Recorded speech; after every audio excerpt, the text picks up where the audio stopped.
조 바이든 미국 대통령과 시진핑 중국 국가주석의 첫 대면 회담이 열렸습니다.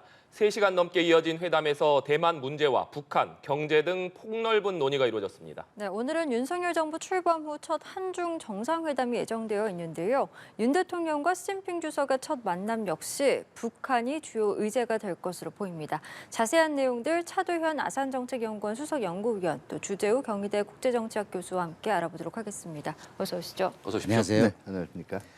네, 세기의 회담 발리에서 열린 미중 정상 간의 두 만남에 전 세계 관심이 집중됐습니다. 조 바이든 미국 대통령과 시진핑 중국 국가주석 간의 첫 만남, 초반 분위기는 무척 좋았다고 하는데요. 두 분 이번 정상회담 어떻게 보셨는지 평가부터 듣겠습니다. 먼저 위원님 어떻게 보셨습니까? 네, 일단 분위기 관리는 양쪽 다 한 것 같아요. 제가 보기에는 이번에 중국 공산당 20차 공산당 대회를 통해서 이제 3기 집권 기반을 마련한 네. 시진핑 주석도 그랬고 중간 선거에서 한승 돌렸죠. 조 바이든 미국 대통령도 국내 정치적으로 조금 더 여유가 있어진 만큼 초반부터 어떻게 양쪽에 서로에 대해서 날선 반응을 보이지는 않았고요. 그런 면에서 분위기 자체는 좋을 수밖에 없었습니다. 다만 양측이 다 서로에 대해서 하고 싶은 얘기들은 다 한 것 같아요. 그런데 거기에 대해서 어떤 의견의 일치가 이루어졌거나 그 부분은 굉장히 좁은 것 같고요. 일단은 공동 성명이 없었잖아요. 네. 그리고 각자 이제 돌아가서 언론 브리핑들을 했거든요. 그러니까 지금 한 현상을 놓고도 서로 다른 해석들이 나온 거죠. 예를 하나 들어보면 그 대만 문제와 관련해서 중국 같은 경우에는 얘기하는 것이 이제 미국이 군사적 충돌을 자제하겠다라고 얘기했는데 미국이 얘기한 거는 뉘앙스는 결국 이 중국이 그런 대만에 대해서 긴장을 일으키는 것을 그렇게 원하지 않는다라는 전달을 했다는 거 위주로 얘기를 했거든요. 그러니까 같은 의제를 놓고 같은 얘기가 오고 갔는데 양쪽 다 편한 대로 지금 해석들을 하고 있는 거죠. 네, 분위기는 좋았지만 합의된 부분은 없었다. 이런 평가를 해주셨는데 교수님께서는 좀 어떻게 보셨습니까? 네, 저도 대부분 다 동의하고요. 대신에 이제 한마디만 첨삭하자면은 이제 합의된 부분이 없지만서도 그래도 희망적인 메시지는 합의 가능성을 봤다. 네. 그런 의제들이 좀 있었다. 해가지고 언론 기자 인터뷰에서 바이든 대통령께서 그렇게 말씀하셨는데 구체적으로 그 합의 가능성을 본 현안들에 대해서는 언급을 피했습니다. 그래서 그에 대해서는 차후 구체적으로 말씀드리겠다고 그렇게 말씀하셨는데 거기서 이제 그래도 그나마 조금의 이제 희망의 메시지를 좀 봤습니다. 네. 미중 정상회담에서 배석된 양국 정부의 핵심 구성원들도 눈에 띄었습니다. 미국 대표단을 봤을 땐 토니 블링컨 국무장관, 제니 옐런 재무장관들이 눈에 띄었고 시진핑 주석 같은 경우는 제20차 당대회에서 새로 선출된 인사들이 좀 포함이 됐었는데 참석자 면면을 보셨을 때 좀 어떠셨습니까? 네, 일단은 이 단순한 외교 안보 분야뿐만 아니라 요즘 미중 경쟁의 아주 중요한 격전장으로 떠오른 경제 분야에서도 지금 전문가들이 참가를 했고요.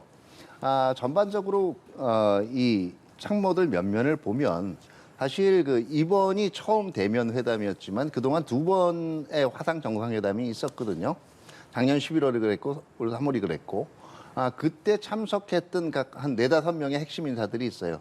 이번에 어김없이 참석을 했고요. 거기다 조금 더 지금 여러 포괄적인 분야들을 논의하기 위해서 이 여타의 참모들을 지금 배석을 시킨 걸로 판단이 되는데요. 미국 측 같은 경우에 대표적인 게 그동안 화상 정상회담 때 대표적으로 배석을 해왔던 설리번 미 국가안보 보좌관, 토니 블링컨 국무장관, 그리고 제네 델런 재무장관도 그렇고, 그 다음에 커트 캠블 이 백악관 이 인도 태평양랑 선임보좌관 예외 없이 다 참석을 했어요. 네. 역시 미중 정상 간에 가장 첨예하게 맞붙었던 부분은 대만 문제였습니다. 바이든 대통령은 일방적인 현상 변경에 반대한다 이런 입장을 밝혔고 시진핑 중국 국가주석은 이 미중 관계에서 넘어서는 안 될 레드라인이다 이렇게 명확하게 경고하기도 했습니다. 네. 미중 간의 대만 문제를 놓고 심하게는 군사적인 충돌 가능성까지 나왔던 상황인 만큼 미중 정상이 이 문제를 어떻게 다루느냐에 대한 관심이 집중됐는데 이 부분에 대한 양 정상 간의 어떤 논의는 어떻게 보셨습니까? 네, 저는 일단 기본적으로 굉장히 외교적인 수사를 많이 동원했고요. 그러면서 이제 외교적인 접근을 하려는 노력이 많이 보였습니다. 그래서 각자의 입장도 이렇게 밝혔지만서도 또한 이제 양국이 갈등을 느끼고 있는 현안들이 더 이상 승화되지 않게끔 미중 양국이 소위 말하는 책임 있게 네. 책임 있게 이 문제들을 해결해 나가자는 그런 입장을 또 재확인을 했습니다. 그러나 이제 반면에 국내 정치 쪽으로 이제 우리가 다시 한번 돌려보면요. 지금 미 의회에서 지금 대만 관련된 상정 법안들이 굉장히 많고요. 그다음에 이번에 이제 군수권법에 이제 통과된 걸 보게 되면은 그러한 법안들이 비록 통과는 되지 않았지만서도 대만의 방위 능력이라든가 방어 능력을 제고시키기 위한 예산이 많이 배정이 됐고요. 그래서 미국 측의 행보나 그다음에 당대회가 끝나면은 시진핑 주석이 항상 이제 군부대를 시찰을 합니다. 그래서 군부대 시찰을 하면서 군장병 독려를 하면서 결국에는 이제 뭐 그 전쟁을 하게 되면 이제 반드시 이기는 그런 필승 정신을 이제 한번 그 주창하고 나오는데요. 그래서 국내 정치 면에서 보게 되면 양국 지도자들이 각기 다른 행보를 하면서 굉장히 강경하게 나갑니다. 근데 이번에 회담에서는 각자의 입장을 이제 차이점을 이제 재확인을 하고 굉장히 외교적으로 접근했는데 그래서 저는 국내 정치의 행보를 봤을 때 대만 문제를 둘러싸고 비록 회담에서는 그렇게 유화적으로 그래도 뭐 입장을 확인하는 그리고 거기에 대해서 뭐 이해하는 정도로 보였지만서도 실질적으로 국내 정치에서는 이러한 이제 동기들이 있기 때문에 아무래도 미중 간에는 대만 문제가 계속해서 첨예하게 대립하는 양상을 보일 것 같습니다. 네, 미중 관계에서 대만 문제가 계속해서 첨예한 쟁점이 될 것이다 이렇게 말씀해 주셨는데 네네.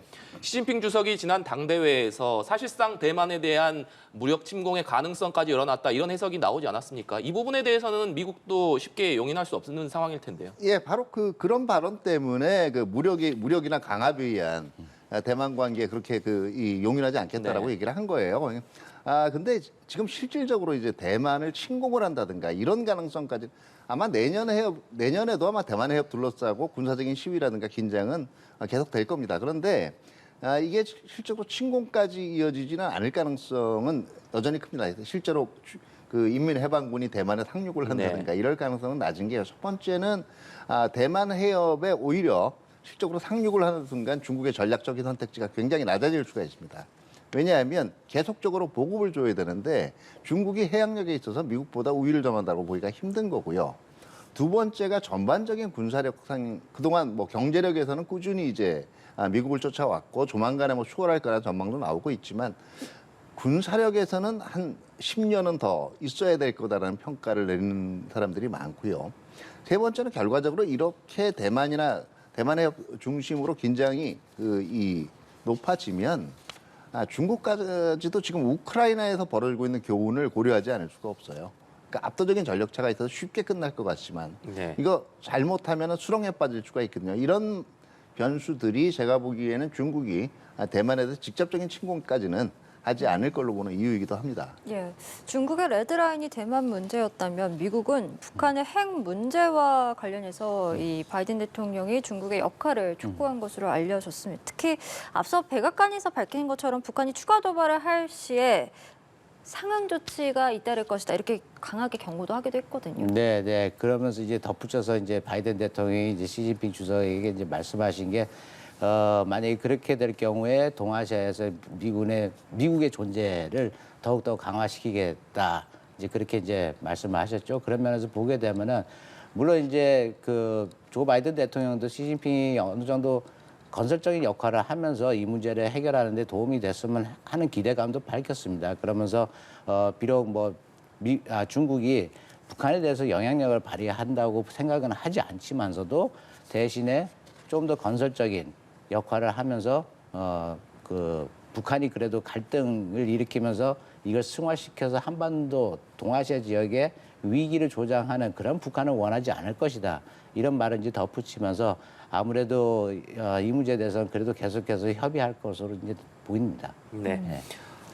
교수님께서도 미중 양국이 계속해서 협의해 나갈 것이다, 소통해 나갈 것이다 이렇게 말씀해 주셨습니다만 일단 내년 초에 블링컨 국무장관이 중국을 방문하기로 했기 때문에 네네. 양국 간의 소통은 계속 이뤄질 것이다 이렇게 좀 봐도 되겠습니까? 네, 그렇죠. 그리고 사실은 지금 정상회담을 하니까 마치 그동안에 그 미중 간에 으르렁거리기만 하고 대화는 전혀 없었던 것처럼 지금 오해하기 쉬운데 네. 계속적으로 소통은 이루어졌어요.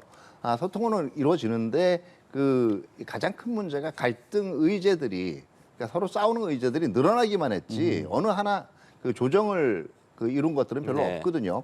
아마 블링컨 장관 방문을 하고 나면 제가 보기에 때는 지금 주로 외교적인 사안들에 대한 것들 다시 말해서 대만 문제에 대해서 서로 레드라인을 확인했기 때문에 어떻게 행동할 것인가. 그다음에 지금 이번에 가장 뜨거운 감정이었던 북한 핵 문제에 관련돼서 중국의 역할을 어떻게 정의를 하고 중국은 여기에 대해서 어떤 이 입장을 내놓을 것인가. 이것들이 제가 볼 때는 가장 주된 그 관심사의 하나가 될 거고 아마 전 세계적으로 보면 그 이번에도 나왔던 그 비확산 문제들 여기에 대한 원칙들도 얘기가 될 걸로 생각이 돼요. 그리고 이제 지금 그동안 사실은 미국하고 중국하고 충분히 협력할 수 있는 의제인데도 불구하고 오히려 전략 경쟁이 격화가 되면서 사실 서로를 공격하는 통로로 사용했던 것들이 있어요. 네. 대표적인 게 세계적인 빈곤 문제 해결이라든가 식량 문제, 감염병 대확산, 그다음에 기후변화 이 문제들은 그동안은 사실은 전략 경쟁이 격화되기 이전에는 그래도 양측의 입장차를 좁히는 그 하나의 매개체가 될 걸로 생각을 해왔는데 이 부분에 대해서는 좀 진전이 이루어질 수 있지 않을까 이렇게 기대를 해봅니다. 예. 그리고 오늘 우리 시간으로 오후 6시에 한중 정상회담이 열립니다. 3년 만에 전격적인 성사인데 일단 그 배경 어떻게 보고 계십니까? 네, 아무래도 지금까지는 이제 코로나 상황 때문에 일단 시진핑 중국 국가주석이 외국을 방문한 거다, 뭐 북경에서 국빈을 이제 초대해가지고 그렇게 회담을 갖는 경우가 없었습니다. 그러다가 이제 올 9월에 들어와서 중앙아시아에서 개최된 상해협력기구 정상회담에 3년 만에 외유를 하면서 이제 G20 정상회담까지 이렇게 참석을 하게 됐는데요. 그러면서 이제 뭐 미국의 조 바이든 대통령뿐만 아니고 이제 여러 나라 이제 정상들과 두루두루 회담을 갖는 시간을 이제 최대한 가지려고 합니다. 그래서 우리 같은 경우도 이러한 기회에 이제 당연히 이제 2019년도 이후 한중 정상회담이 없었기 때문에 이 기회를 이제 우리가 이제 정말로 정상회담을 가질 수 있는 그런 계기로 이제 활용하려고 노력을 했죠. 그래서 많은 물밑 접촉이 있었던 것 같고요. 그것도 이제 8월달에 박진희 외교장관님께서 이제 북경을 방문하면서 한중 외교회담에서도 아마 의제가 되었던 걸로 봅니다. 그러면서 거기서 이제 조심스럽게 이번에는 지난번에 이제 한일 정상회담 같은 이제 그런 해프닝이 있었기 때문에 이번에 좀 신중하게 확정이 될 때까지 이렇게 공개를 하지 않았던 것 같습니다. 네. 윤석열 대통령이 이번 동남아 순방 기간에 이 한미 정상회담, 한일 정상회담, 네네. 또 한미 정상회담까지 가졌습니다. 역시나 핵심 의제 중에 하나는 북핵과 미사일 네네. 문제였는데 이번 한중 정상회담에서도 이 문제가 핵심 의제가 될 가능성이 높지 않겠습니까? 네, 그렇죠. 아마 당연히 북핵 문제는 논의가 될 거고요. 이거 이외에 지금 이제 또 논의가 될 수 있는 것들이 이제 뭐 올해 사실은 우리의 인도 태평양 네. 이 경제 프레임워크 IPEF라고 하죠. 그다음에 반도체 연합체 사국 반도체 연합체가 있죠. G4라고 합니다. 이거 참가하면서 중국이 상당히 이제 불편한 심기를 내비쳤거든요. 여기에 대해서 이제 앞으로 우리의 정책 방향이라든가 이거를 설명을 하고 또 중국의 이해를 구할 걸로 생각이 되고요. 또 하나 더 생각을 해볼 수가 있는 것이 그동안 지금 한중 간에 중국은 이미 뭐 그런 적이 없다 풀어지고 있다 하는데 한중 간에 좀 경색됐던 경제 관계들이 있잖아요. 예. 이 문제에 대해서도 우리 쪽에서는 중국의 협조를 요청할 걸로 생각이 돼요. 네. 여러 의제를 좀 전망해 주셨는데 교수님께서는 어떤 네. 의제들이 좀 오를 것으로 보십니까? 저는 추가적으로 말씀드린다면은 이제 이번 회담이 양국 간에 이제 경색된 국면을 이제 아이스 브레이킹 할 수 있는 얼음을 깨는 이제 그러한 계기가 될 거라고 생각하면서 미중 정상회담에서 나왔듯이 이제 앞으로 실무 고위급 차원에서 대화와 소통을 재개하는 그런 이제 돌파구로 이제 기대하지 않을까 그렇게 봅니다. 그러면서 가령 이제 예를 들자면은 한중 간의 경제 고위급 대화라든가 그다음에 우리가 2021년도에 합의했던 한중 전략 대화 그러니까 그걸 이제 국장급에서 차관급으로 승격을 했는데 아직까지 개최를 하지 못했고요. 그다음에 이제 마지막으로 2차 한중 FTA 협상이 이제 또 있겠습니다. 그래서 지금 2차 FTA 협상이 한 3년 전부터 이게 열렸어야 되는데 아직까지 이제 진행조차도 이제 못 하고 있습니다. 예, 그래서 이러한 세 가지 부분에서 이제 저는 이제 아마 우리가 중국과의 소통 채널이 좀 가동이 되지 않을까 그렇게 조심스럽게 봅니다. 네. 예, 양극 교류가 위축된 상황에서 그래도 소통의 물꼬가 트였다는 점은 두 분 다 좀 긍정적으로 평가를 해주신 것 같습니다. 그렇지만 뭐 모든 게 긍정적일 수는 없죠. 꺾여온 부분도 남아있긴 한 것 같습니다. 네. 지난 13일 한미일 정상회담 때 공동 성명으로 발표된 것이 이제 한미일이 북한 미사일 경보 정보를 실시간으로 공유한다라는 내용이 담겨 있고 네. 사실 이게 지소미아보다 한 단계 그 수위가 높아진 거라서 미국 주도의 미사일 방어 체계로 이게 편입이 되는 것이 아니냐 이런 우려의 목소리도 나오고 있는 상황이기 때문에 중국의 이를 조금 문제 삼을 수도 있지 않을까라는 해석도 있습니다. 이 부분은 좀 어떻게 네, 보세요? 현재는 지금 아무래도 이 한반도 안보 상황이 상당히 악화가 되고 긴장이 고조되는 게 북한 그 미사일 때문이거든요. 여기에 대해서 정보를 공유하겠다는 데서는 공식적으로 중국이 이걸 반박하고 나오기는 힘들 거예요. 또 이거를 곧바로 한미일 삼각안보 협력으로 엮는 것도 한계가 있을 겁니다. 원론적으로 말씀을 드리면은요. 우리는 그동안 지소미아 지금 얘기를 하셨는데 중국에 대해서도 지소미아 몇 자라고 얘기를 했었어요. 중국이 거기 응하지는 않은 거예요. 그리고 만약에 뭐 이 북한 미사일과 관련된 어떤 정보들을 교환한다면 중국의 의지가 있다면 우리는 열린 입장일 겁니다. 근데 중국 아마 여기에 대답하기가 힘들 거예요.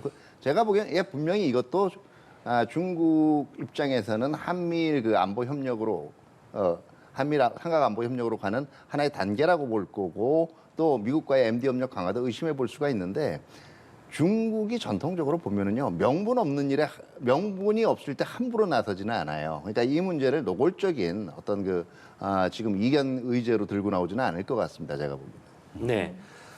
시 주석은 박근혜 정부 때인 2014년에 우리나라를 국빈 방문했고 이후 문재인 전 대통령이 당시 2차례 중국을 방문을 했습니다. 그렇기 때문에 그 이후에 계속해서 시 주석의 방한 요청이 있어 왔는데 실제적으로는 현실화되지 않았죠. 네.